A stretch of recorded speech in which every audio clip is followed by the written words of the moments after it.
Today, we are diving into one of the most profound and timeless poets of all time, Rumi. His words transcend cultures, his thoughts touch our deepest selves, and we will be exploring one of his most beautiful poems. It is called Who Says Words with My Mouth. Let's take a deep dive into this peace and understanding, the divine and the mystery behind it. Who says words with my mouth? All day I think about it. Then at night I say it. Where did I come from? And what I'm supposed to be doing? I have no idea, but my soul is from elsewhere. I'm sure of that. And I intended to end up there.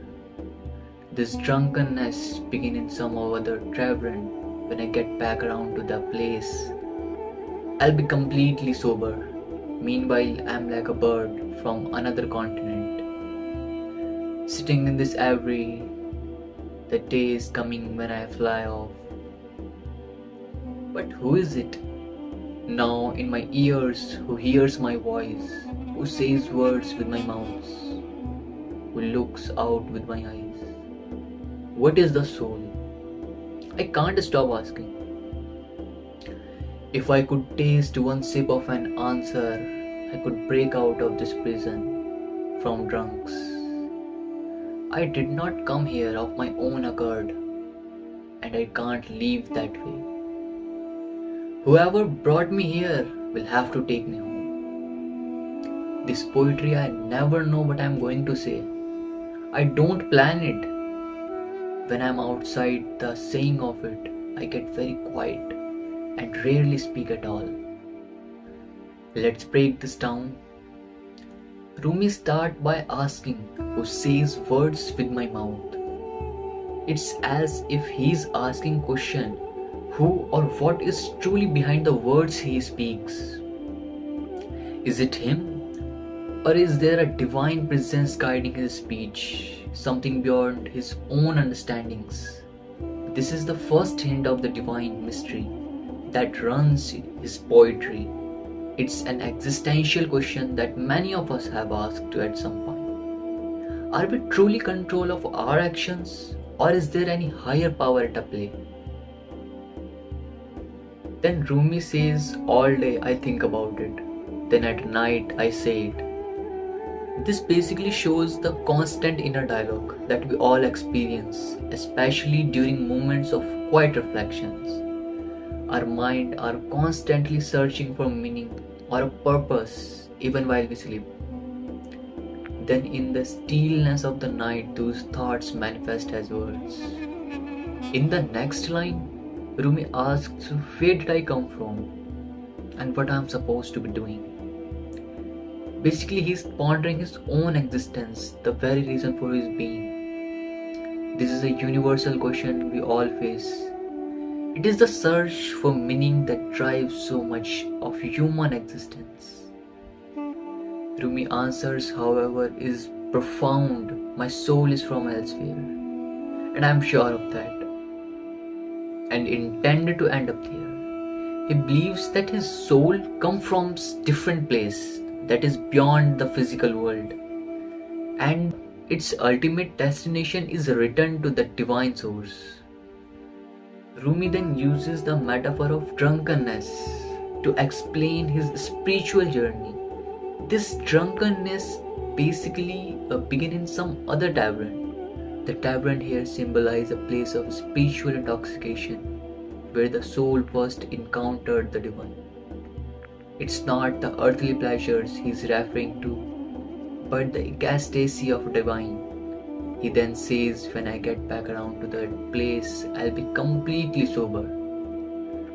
This refers to a time when upon enlightenment and he will be free from illusions and confusions.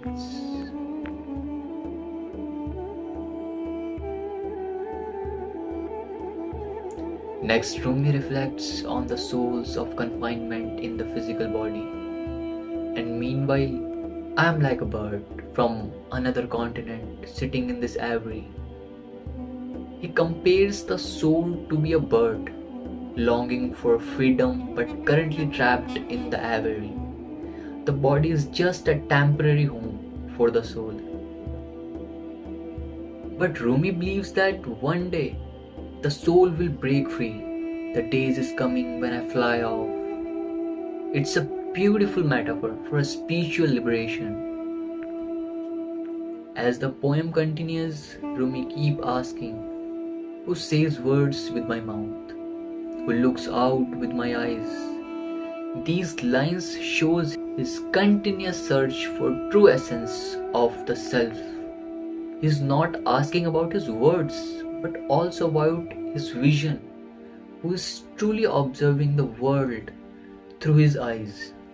Then Rumi is questioning what it means to be truly alive, to experience life through the soul's perspective rather than a body's. And then comes one of the most profound lines. If I could taste one sip of an answer, I could break out of this prison for drunks.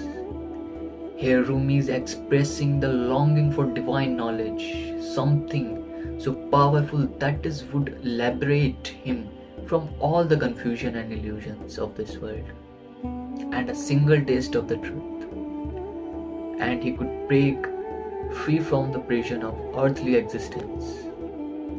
Rumi concludes with a powerful expression of surrender. Surrender means I did not come here of my own accord, and I cannot leave that way. Whoever brought me here will have to take me home. This line is completely surrender to the divine will, and Rumi acknowledges that he did not choose this life, and when his time comes, only the same force that brought him here will take him back to the divine. Rumi's poetry is all about the soul's searching for unity with the divine. It's about questioning, seeking answers, and hearing the spiritual truth. His work encourages us to look beyond the surface, to ask the big questions, and understand that our true essence is not bound by the physical world. If we can connect with the truth, we will find the freedom we seek.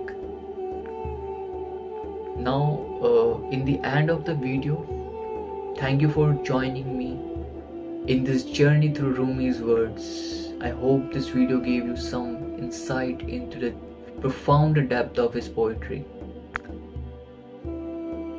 Shukriya.